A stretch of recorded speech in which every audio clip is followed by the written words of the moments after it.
Assalamualaikum warahmatullahi wabarakatuh. Shalom, Om Swastiastu, Namo Buddhaya, salam kebajikan.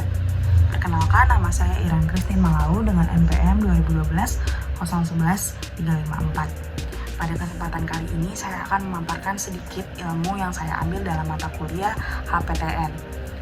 Video ini diambil untuk memenuhi UAS mata kuliah HPTN yang diampu oleh Bapak Zulkarnain Ridwan.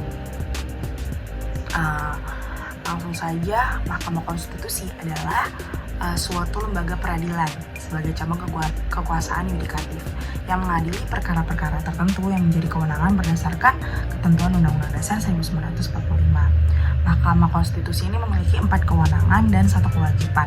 Kewenangan MK yang tertuang dalam pasal 24C ayat 1 Undang-Undang Dasar 1945 yang kemudian ditegaskan kembali dalam pasal 10 ayat 1 huruf A sampai dengan D Undang-Undang Nomor 24 Tahun 2003 tentang Mahkamah Konstitusi.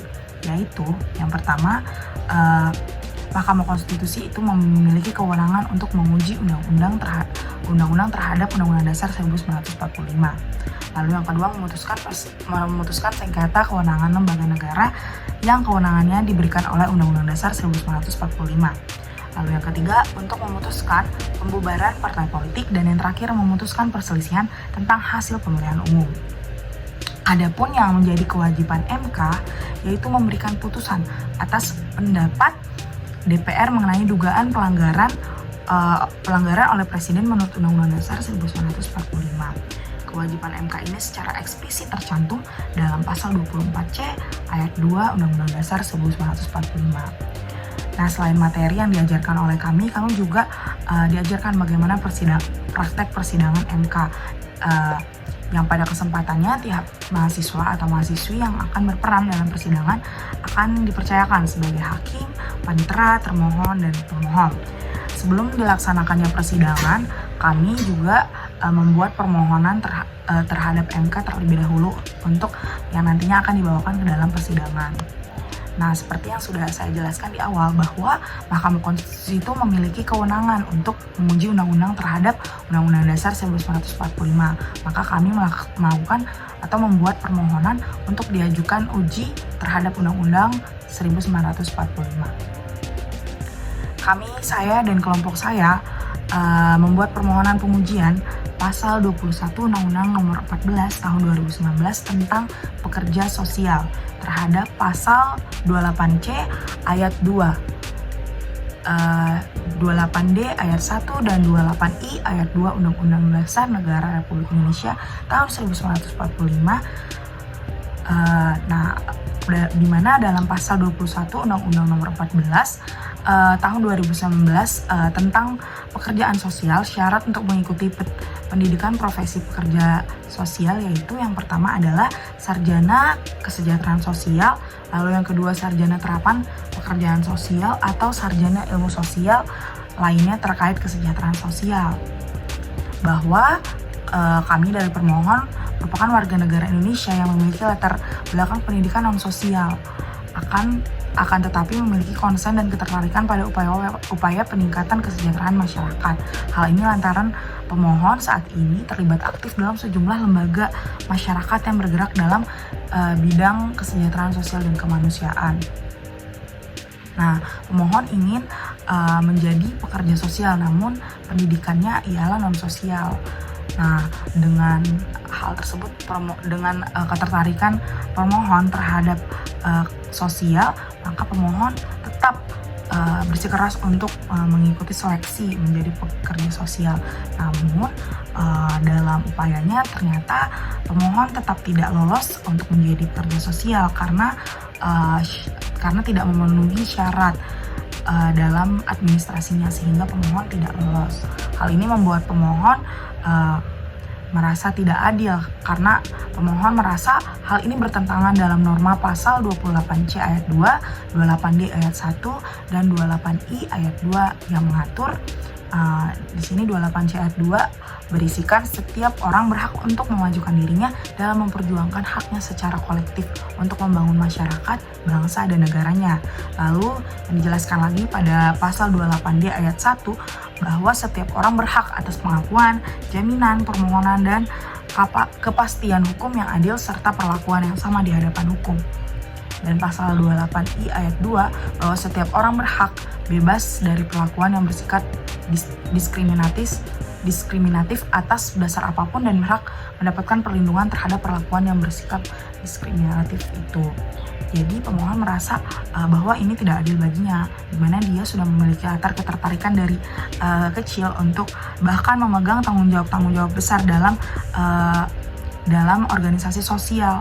Namun hal itu karena dia bukan dari sarjana kesejahteraan sosial ataupun yang serupa dengan kesejahteraan sosial, dia tidak bisa lolos dan tidak bisa untuk menjadi pekerja sosial dalam bidang pekerjaan gitu. Hal ini yang dimaksudkan oleh permohon. Hal ini kami sampaikan dalam persidangan, lalu juga ditanggapi oleh para termohon, di mana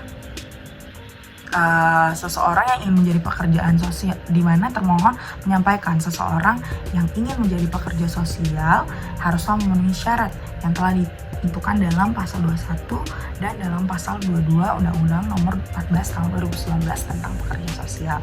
Harus lolos uji kompetisinya, bahwa syarat tersebut bukanlah sembarang syarat.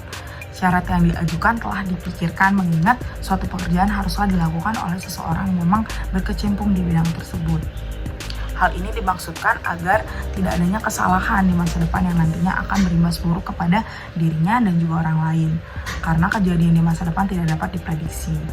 Dalam penjelasan Undang-Undang Nomor 14 Tahun 2019 tentang pekerja sosial yang dikatakan pada pasal 21 cukup jelas, kecuali huruf C yang dijelaskan yang dimaksud dengan ilmu sosial lainnya terkait kesejahteraan sosial, antara lain pembangunan sosial dan kesejahteraan sosial, pemberdayaan masyarakat serta sosiologi. Sehingga di sini hanya berfokus memang untuk mereka yang memiliki kualifikasi yang memenuhi, karena untuk saat ini itulah yang dibutuhkan, sejalan dengan yang disampaikan dalam penjelasan undang-undang yang dibutuhkan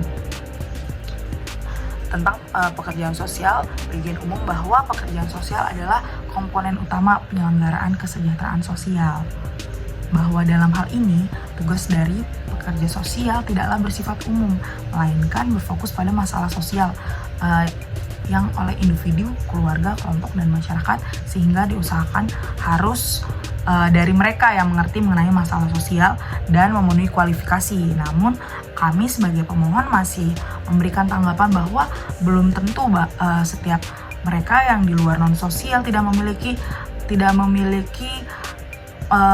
mengerti mengenai masalah sosial dan tidak memenuhi kualifikasi, karena dengan latar belakang pemohon yang sudah sangat jelas bahwa ia memiliki kualifikasi dan mengerti masalah-masalah sosial.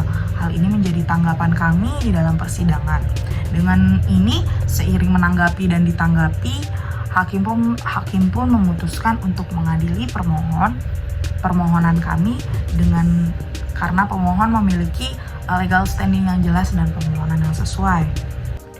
Lalu saya menelaah dan meneliti secara lanjut terkait pekerjaan sosial ini, bahwa ternyata selain pekerjaan sosial ada namanya TKS atau tenaga kesejahteraan sosial, di mana TKS ini diperbolehkan untuk seluruh sarjana atau seluruh pendidikan yang di luar non sosial diperbolehkan untuk mendaftar dan diperbolehkan untuk menjadi tenaga kesejahteraan sosial.